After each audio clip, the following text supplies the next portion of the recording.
আমাদের ৬০ লক্ষ নেতাকর্মীর নামে মিথ্যে মামলা হয়েছে। পৃথিবীতে বহু দেশ আছে যাদের জনসংখ্যাই ৬০ লক্ষের কম। এত বিশাল একটি দলে এর বাইরেও আমাদের আরো লক্ষ লক্ষ নেতাকর্মী রয়ে গিয়েছে।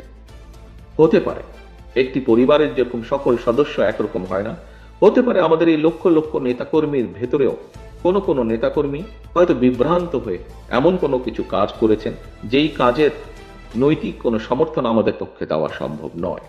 এবং যেহেতু আমাদের পক্ষে দেওয়া সম্ভব নয়, সেজন্যই আমরা আমাদের নৈতিক অবস্থান থেকে, দলীয় অবস্থান থেকে আমরা সেই সকল নেতাকর্মীর বিরুদ্ধে ব্যবস্থা গ্রহণ করেছি।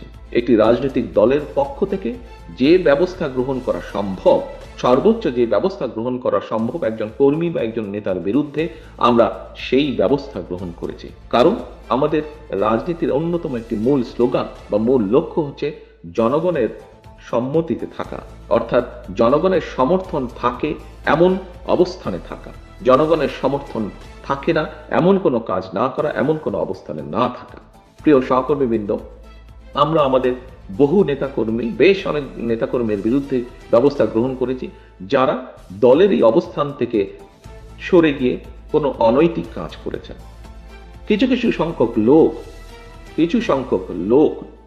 কিছু সংখ্যক ব্যক্তি এটিকে দলের দুর্বলতা হিসাবে উপস্থাপনের চেষ্টা করছে। আমরা পত্রপত্রিকার মাধ্যমে দেখছি, বিভিন্ন বক্তব্যের মাধ্যমে দেখছি।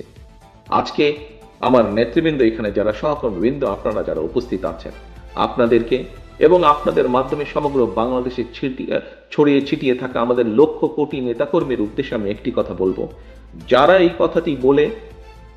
কথাটি বলে অন্য কিছু হাসিলের চেষ্টা করে, দয়া করে সকলকে বলে দিবেন যে বিএনপি তার অবস্থান পরিষ্কার করেছে। বিএনপি একমাত্র দল যারা কোনো ডিনাইলে থাকে না, অর্থাৎ আমাদের ভিতরে যদি কেউ অন্যায় করে তার বিরুদ্ধে আমরা ব্যবস্থা গ্রহণ করি। এই উদাহরণ একমাত্র বিএনপি দেখেছে। এটি বাংলাদেশ জাতীয়তাবাদী দল এবং অন্য দলের সাথে এটি হচ্ছে অন্যতম সবচেয়ে বড় পার্থক্য। অর্থাৎ আমরা কোনো অন্যায়কারীকে প্রশ্রয় দিতে চাই না। আমাদের সামনে যদি কোনোভাবে কেউ উপস্থাপন করতে সক্ষম হয় অথবা প্রমাণিত হয় যে আমাদের কোনো সহকর্মী কোনো অন্যায় করেছে, যা সমাজের মানুষের কাছে এবং সামাজিকভাবে হোক, রাজনৈতিকভাবে হোক, যে কোনো দৃষ্টিকোণ থেকে হোক না কেন, যা গ্রহণযোগ্য নয়, তাকে আমরা সমর্থন দেই না, তার বিরুদ্ধে আমরা ব্যবস্থা গ্রহণ করি। এটি অন্য রাজনৈতিক দলের সাথে বাংলাদেশ জাতীয়তাবাদী দলের পার্থক্য। কাজেই বিএনপির অমুক লোক এটা করেছে, তমুক লোক এটা করেছে, দয়া করে এসব কথা বলে বিভ্রান্ত করার চেষ্টা করবেন না।